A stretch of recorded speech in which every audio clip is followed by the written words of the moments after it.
இல்லைன்னா என்ன சாப்பிட்ற? கருவேப்பிலை. அது சாப்பிட்டா என்ன ஆகும்? செத்துடும். அது செத்துரும் அவன் வாய்க்குள்ள போச்சுன்னா. அது சாப்பிட்டதுனால உனக்கு என்ன ஆகும்? கருவேப்பிலை சாப்பிட்டா கண்ணு கண்ணு கண்ணு போகும்.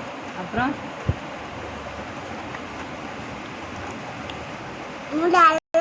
முடி நல்லா வளருமா? யார் சொன்னா உனக்கு முடி நல்லா வளரும்? நீங்களே சொன்னீங்க. நான் எங்க சொன்னேன்?